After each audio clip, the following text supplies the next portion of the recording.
Eu sei que ninguém gosta de reprovar na prova da OAB. Porém, se essa reprovação aconteceu, fica aqui comigo que eu vou explicar como você pode fazer uso dessa reprovação para conquistar a sua aprovação no próximo exame. Bem, toda reprovação deixa a gente para baixo, mas por mais que a reprovação seja um resultado ruim, há algumas coisas valiosas nessa reprovação que ajudam muito a aumentar suas chances de passar em um próximo exame. Pois é, sabe quando o legista verifica o corpo de uma pessoa e descobre alguma informação para identificar o criminoso? O mesmo ocorre com a prova da OAB. Se a gente sabe exatamente o que analisar nessa prova, é possível identificar o que precisa mudar para você finalmente vencer esse exame. Então, aqui tem duas etapas importantes de análise da prova que você precisa fazer. A primeira é a análise da execução da prova e a segunda é a análise do conteúdo da prova. Mas antes de explicar cada uma delas, me faz um pequeno favor. O YouTube só sabe que esse vídeo foi criado para te ajudar a vencer a OAB quando você dá um like e se inscreve no canal. Então, me dá essa força para continuar te ajudando aqui, ok? Bem, na análise de execução, é importante entender o que aconteceu no dia da prova, ou seja, se existe algum erro ou algum problema na sua execução de prova que pode ter custado a sua aprovação. Para isso é importante responder essas 3 perguntinhas aqui. 1.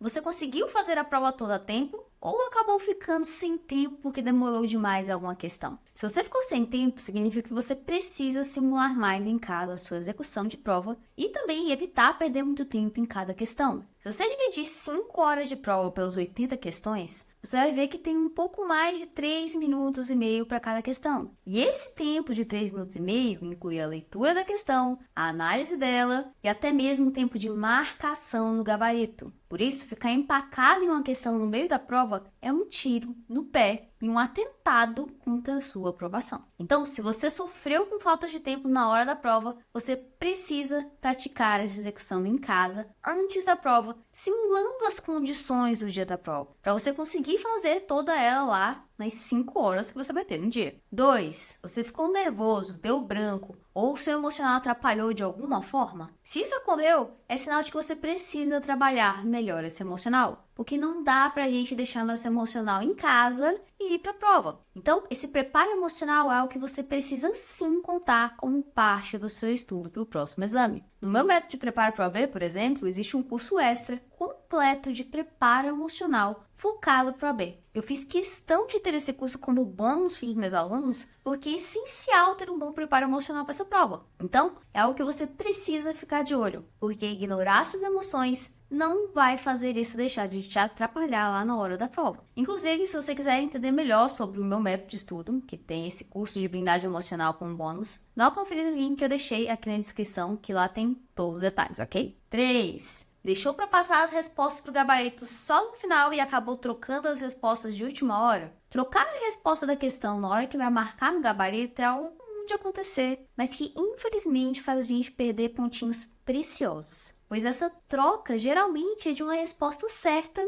para uma resposta errada. Então, se você fez isso, comece a fazer que nem eu falo para os meus alunos. Não espere terminar a prova para marcar o gabarito. Ou seja, encontrou a resposta? Então já marca no gabarito, pois assim você garante que não vai dar vontade de trocar no final e não corre o risco de ficar sem tempo para fazer a marcação no final da prova. Isso é tão importante que eu já até fiz um vídeo aqui sobre o tema, então dá uma olhada lá para você entender o porquê disso e nunca mais deixar para marcar o gabarito só no final da prova. Bem, terminando essa análise de execução, é importante fazer também a análise do conteúdo da prova. Neste caso, você precisa analisar as questões que errou e as questões que você acertou no chute também e verificar quais assuntos elas cobravam. Se você identificar que foi um assunto que você não tinha estudado ainda, ok, é bem provável que você errasse mesmo, mas isso quer dizer que você precisa estudar esse assunto para a próxima prova. Agora, se você identificar que foi um assunto que você já tinha estudado, aí é um grande sinal de alerta de que você não conseguiu estudar bem esse assunto e precisa revisá-lo com urgência. Aqui realmente é um trabalho de formiguinha, pois você vai fazer essa análise de todas as questões da prova que você errou ou chutou, mesmo que tenha acertado o chute. Mas por que fazer isso? Porque dessa forma você vai conseguir identificar quais assuntos você precisa estudar, porque você não tinha estudado antes, e também quais assuntos você precisa revisar. Isso é importante porque a OAB costuma repetir entre 50% e 70% dos assuntos das provas anteriores nas próximas provas. Claro que ela faz isso com questões um pouco diferentes, Mas se você identifica o que você errou e o porquê de ter errado e faz uma boa revisão disso, as suas chances de acertar aquele assunto em um próximo exame são muito maiores. E isso que eu tô te falando é super importante. Porque no meu método, por exemplo, os meus alunos estudam apenas aquilo que eu separo na minha análise. E essa análise